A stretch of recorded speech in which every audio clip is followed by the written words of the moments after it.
Hello everyone, it's David. We are slowly, or I should say quickly winding down. We're on Babylon 5, Season 5, Episode 19, The Wheel of Fire. The birds are starting to empty the nest. Or at least the original ones that are season, from the pilot episode all the way through Season 2 and 3, all starting to leave the nest.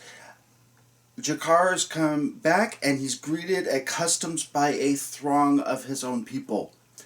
And his own ascendancy to godhood is self-assured in their minds, because as soon as he starts to say one, he just goes like this and they all just bow down in reverent silence. And he's like, oh, geez, what have I started? Michael Garibaldi shows up to a meeting intoxicated. We cue the entrance. President Sheridan suspends Michael Garibaldi. What, no rehab and no 12-step meetings? Just put you on suspension.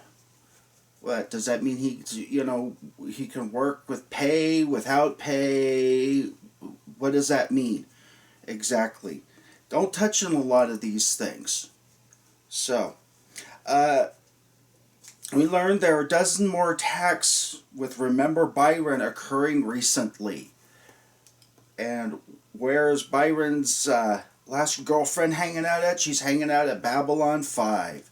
Uh-oh. So, they need to haul her in for questioning and possible arrest.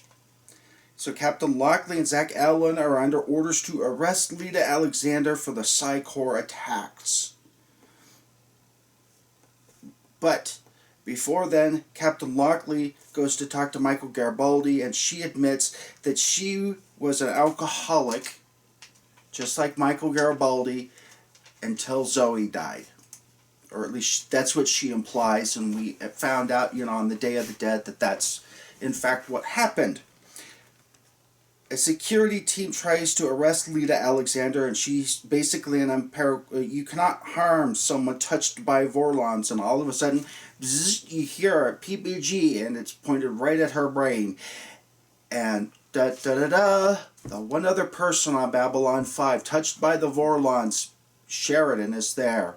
And he says to her, you're not the only one who's been touched by the Vorlons, now release them, as she's getting people to succumb to her psych powers. Her little spidey powers are making themselves, and John Sheridan cock blocks that one like, no, girlfriend, not on this watch. I wonder if Dr. Kyle or Talia Winters, assuming Talia Winters is even alive, if they could have resisted Lyta. Because it sounds like Sheridan's the only one with any sort of guaranteed... no, because Delenn could have... She's also been touched by the Vorlons. So I'm wondering if Delenn could have resisted. But thankfully we don't have to figure out that one. We find out later that Captain Lockley arranges for Lise to visit Michael Garibaldi. Nothing like the love of a good woman to brighten up your day. Oh, goody, because that's what every single guy needs, is to have his girlfriend called to come and fix what ails him. Oh, good Lord. Delenn passes out in President Sheridan's office because she has a common condition that's frequent among many women. They usually get over it, at least humans do, in 9 months. Lise proposes marriage to Garibaldi.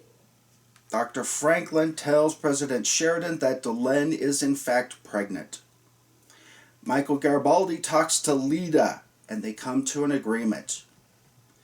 Jakar wants to go traveling with Lyta because he wants to get away from his followers. She gets away from Babylon 5 and out of Earth jurisdiction for a while until things can cool down. And Lyta can put her plans into effect. Michael Garibaldi can build enough force to help Lyta Alexnder take out Psi Corps. She will remove Bester's blocks in 2 years. They're going to have 2 accounts. One account's a small account that's probably run like any charity to help telepaths, and anybody can watch the books, but the real one, the big one underneath, is the one that's going to be used to finance to try and take out Bester. And it's very important for this series a little bit as to Crusade during the telepath wars, and some of the movies as well. And during the telepath wars basically is what we're setting up for.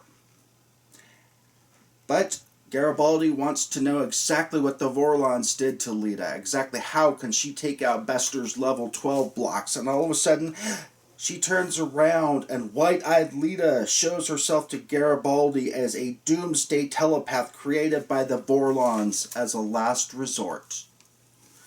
So, Lyta is now the thermonuclear Doomsday device weapon the Vorlons created. Garibaldi wondered earlier, why don't we just go to the Vorlon homeworld? Well, you can't do that. They left traps behind, but you know what? They've also left some walking around among us. One of them's a redhead named Lyta Alexnder.